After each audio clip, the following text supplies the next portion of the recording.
रमा एकादशी व्रत कथा। जय श्री कृष्ण, राधे राधे। भगवान श्री लक्ष्मी नारायण की जय। आज कार्तिक मास की कृष्ण पक्ष की एकादशी तिथि है और इस एकादशी को रमा एकादशी के नाम से जाना जाता है और कुछ स्थानों पर इसे रमा ग्यारस भी कहते हैं। रमा माँ लक्ष्मी का ही दूसरा नाम है, इसलिए इस एकादशी की व्रत कथा को सुनने से अपार धन संपत्ति की प्राप्ति होती है।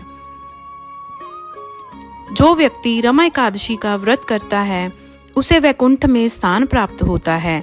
साथ ही धरती लोक पर जब तक वह रहता है उस पर भगवान विष्णु की विशेष कृपा बनी रहती है।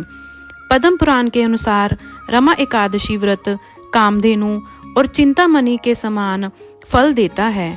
आज मैं आपको सुना रही हूँ रमा एकादशी की बड़ी ही दुर्लभ कथा। आज के दिन एकादशी माता और रमा एकादशी की पवित्र कथा को सुनने से मनुष्य के सभी पाप और संकट कट जाते हैं और मनोकामनाओं की पूर्ति होती है तथा वैकुंठ की प्राप्ति होती है। तो आप सभी लोग बड़ी श्रद्धा और प्रसन्न चित्त से इस कथा को पूरा अवश्य सुनिएगा। तो आइए भगवान श्री हरि विष्णु जी के चरणों का ध्यान करते हुए इस पावन कथा को सुनते हैं। भाव विभोर होते हुए अर्जुन ने भगवान श्री कृष्ण से कहा, हे माधव, अब आप मुझे कार्तिक माह की कृष्ण पक्ष की एकादशी की कथा सुनाइए। इस एकादशी का क्या नाम है तथा इसमें किस देवता का पूजन किया जाता है? इस एकादशी का व्रत करने से किस फल की प्राप्ति होती है? कृपा करके यह सब विधान पूर्वक कहिए। तब भगवान श्री कृष्ण जी ने कहा, हे अर्जुन, कार्तिक माह के कृष्ण पक्ष की एकादशी का नाम रमा है। इसका व्रत करने से सभी पापों का शमन हो जाता है। इसकी कथा इस प्रकार है, इसे ध्यान पूर्वक श्रवण करो। भगवान श्री कृष्ण कहते हैं, हे अर्जुन, पौराणिक काल में मचुकुंद नाम का एक राजा राज्य करता था। इंद्र, वरुण, कुबेर, विभीषण आदि उसके मित्र थे। वह बड़ा सत्यवादी था तथा विष्णु भक्त था। उसका राज्य बिल्कुल निष्कंटक था। उसकी चंद्रभागा नाम की एक कन्या थी जिसका विवाह उसने राजा चंद्रसेन के पुत्र शोभन से कर दिया। वह राजा एकादशी का व्रत बड़े ही नियम से करता था और उसके राज्य में सभी कठोरता से इस नियम का पालन करते थे। एक बार की बात है कि शोभन अपनी ससुराल आया हुआ था और वह कार्तिक का महीना था। उसी मास में पुण्यदायिनी रमा एकादशी आ गई। इस दिन सभी व्रत रखते थे। चंद्रभागा ने सोचा कि मेरे पति तो बड़े कमजोर हृदय के हैं, वे एकादशी का व्रत कैसे करेंगे, जबकि पिता के यहाँ तो सभी को व्रत करने की आज्ञा है। मेरा पति राजाज्ञा मानेगा तो बहुत कष्ट पाएगा। चंद्रभागा को जिस बात का डर था वही हुआ। राजा ने आदेश जारी किया कि इस समय उनका दामाद राज्य में पधारा हुआ है, अतः सारी प्रजा विधान पूर्वक एकादशी का व्रत करे। जब दशमी आई तब राज्य में डिंडोरा पीटा। उसे सुनकर शोभन अपनी पत्नी के पास गया और बोला, हे प्रिय, तुम मुझे कुछ उपाय बतलाओ, क्योंकि मैं उपवास नहीं कर सकता। यदि मैं उपवास करूंगा तो अवश्य ही मर जाऊंगा। पति की बात सुन चंद्रभागा ने कहा, हे स्वामी, मेरे पिता के राज्य में एकादशी के दिन कोई भी भोजन नहीं कर सकता। यहाँ तक कि हाथी, घोड़ा, ऊंट, पशु आदि भी तृण, अन्न, जल आदि ग्रहण नहीं करते। फिर भला मनुष्य कैसे भोजन कर सकते हैं? यदि आप उपवास नहीं कर सकते तो किसी दूसरे स्थान पर चले जाइए, क्योंकि यदि आप यहाँ रहेंगे तो आपको व्रत तो अवश्य ही करना पड़ेगा। पत्नी की बात सुन शोभन ने कहा, हे प्रिया, तुम्हारी राय उचित है, परंतु मैं व्रत करने के डर से किसी दूसरे स्थान पर नहीं जाऊंगा। अब मैं व्रत अवश्य ही करूंगा, परिणाम चाहे कुछ भी हो जाए। भाग्य में लिखे को भला कौन टाल सकता है। सभी के साथ शोभन ने भी एकादशी का व्रत किया तथा भूख और प्यास से अत्यंत व्याकुल होने लगा। सूर्य नारायण भी अस्त हो गए और जागरण के लिए रात्रि भी आ गई। वह रात शोभन को असहनीय दुख देने वाली थी। दूसरे दिन सूर्य उदय होने से पूर्व ही भूख प्यास के कारण शोभन के प्राण पखेरु उड़ गए। राजा ने सोबन के मृत शरीर को जल प्रवाह करा दिया और अपनी पुत्री को आज्ञा दी कि वह सती ना हो और भगवान विष्णु की कृपा पर भरोसा रखे। चंद्रभागा अपने पिता की आज्ञा अनुसार सती नहीं हुई। वह अपने पिता के घर रहकर एकादशी के व्रत करने लगी। उधर रमा एकादशी के प्रभाव से सोवन को जल से निकाल लिया गया और भगवान विष्णु की कृपा से उसे मंदराचल पर्वत पर धन्य धान्य से परिपूर्ण तथा शत्रु रहित देवपुर नाम का एक उत्तम नगर प्राप्त हुआ।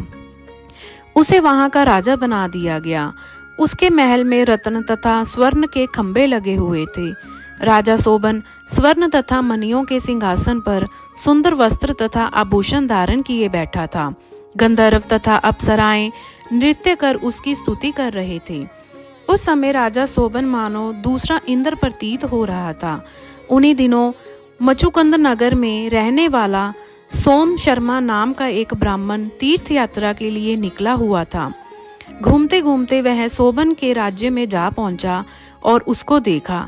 वह ब्राह्मण उसको राजा का जमाई जानकर उसके निकट गया। राजा सोबन ब्राह्मण को देख आसन से उठ खड़ा हुआ और अपने ससुर तथा स्त्री चंद्रभागा की कुशल क्षेम पूछने लगा। सोबन की बात सुन सोम शर्मा ने कहा, हे राजन, हमारा राज्य कुशल से है तथा आपकी पत्नी चंद्रभागा भी कुशल है। अब आप अपना वृतांत बतलाइए। आपने तो रमा एकादशी के दिन अन्न जल ग्रहण ना करने के कारण प्राण त्याग दिए थे। मुझे बड़ा विस्मय हो रहा है कि ऐसा विचित्र और सुंदर नगर, जिसको ना तो कभी मैंने सुना और ना ही कभी देखा है, आपको किस प्रकार प्राप्त हुआ। इस पर सोबन ने कहा, हे देव, यह सब कार्तिक माह के कृष्ण पक्ष की रमा एकादशी का व्रत करने का फल है। इसी से मुझे यह अनुपम नगर प्राप्त हुआ है, किंतु यह अस्थिर है। सोबन की बात सुन ब्राह्मण बोला, हे राजन, यह अस्थिर क्यों है और स्थिर किस प्रकार हो सकता है, सो आप मुझे समझाइए। यदि इसे स्थिर करने के लिए मैं कुछ कर सकता हूँ तो वह उपाय मैं अवश्य ही करूँगा। राजा सोबन ने कहा, हे ब्राह्मण देव, मैंने वह व्रत विवश होकर तथा श्रद्धा रहित किया था। उसके प्रभाव से मुझे यह अस्थिर नगर प्राप्त हुआ। परंतु यदि तुम इस वृतांत को राजा मुचुकुंद की पुत्री चंद्रभागा से कहोगे तो वह इसको स्थिर बना सकती है। राजा सोबन की बात सुन ब्राह्मण अपने नगर को लौट आया और उसने चंद्रभागा से सारा वृतांत कह सुनाया। इस पर राजकन्या चंद्रभागा बोली, हे ब्राह्मण देव, आप क्या वह सब दृश्य प्रत्यक्ष देखकर आए हैं या अपना स्वप्न कह रहे हैं। चंद्रभागा की बात सुन ब्राह्मण बोला, हे राजकन्या, मैंने तेरे पति सोबन तथा उसके नगर को प्रत्यक्ष देखा है, किंतु वह नगर अस्थिर है। तू कोई ऐसा उपाय कर जिससे कि वह स्थिर हो जाए। ब्राह्मण की बात सुन चंद्रभागा बोली, हे ब्राह्मण देव, आप मुझे उस नगर में ले चलिए। मैं अपने पति को देखना चाहती हूँ। मैं अपने व्रत के प्रभाव से उस नगर को स्थिर बना दूंगी। चंद्रभागा के वचनों को सुनकर वह ब्राह्मण उसे मंदराचल पर्वत के पास वामदेव के आश्रम में ले गया। वामदेव ने उसकी कथा को सुनकर चंद्रभागा का मंत्रों से अभिषेक किया। चंद्रभागा मंत्रों तथा व्रत के प्रभाव से दिव्य देह धारण करके पति के पास चली गई। सोबन ने अपनी पत्नी चंद्रभागा को देखकर उसे प्रसन्नता पूर्वक आसन पर अपने पास बैठा लिया। चंद्रभागा ने कहा, हे स्वामी, अब आप मेरे पुण्य को सुनिए। जब मैं अपने पिता के घर 8 वर्ष की थी, तब से ही मैं सविधि एकादशी का व्रत कर रही हूँ। उन्हीं व्रतों के प्रभाव से आपका यह नगर स्थिर हो जाएगा और सभी कर्मों से परिपूर्ण होकर प्रलय के अंत तक स्थिर रहेगा। चंद्रभागा दिव्य स्वरूप धारण करके तथा दिव्य वस्त्रालंकारों से सजकर अपने पति के साथ सुखपूर्वक रहने लगी। हे अर्जुन, यह मैंने रमा एकादशी का महात्म्य और कथा कहा है। जो मनुष्य रमा एकादशी के व्रत को करते हैं, उनके सभी पाप नष्ट हो जाते हैं। जो मनुष्य रमा एकादशी का महात्म्य और कथा सुनते हैं, वह अंत समय में विष्णु लोक को जाते हैं। भगवान श्री कृष्ण कहते हैं, हे अर्जुन, भगवान श्री हरि बड़े दयालु और क्षमावान हैं। श्रद्धा पूर्वक या विवश होकर भी यदि कोई उनका पूजन या एकादशी का व्रत करता है तो वह उसे भी उत्तम फल प्रदान करते हैं। परंतु मनुष्य को चाहिए कि वह भगवान का पूजन पूरी श्रद्धा से करे। शोभन अपनी पत्नी द्वारा श्रद्धा पूर्वक किए गए एकादशी व्रतों के कारण अपने राज्य को स्थिर कर सका।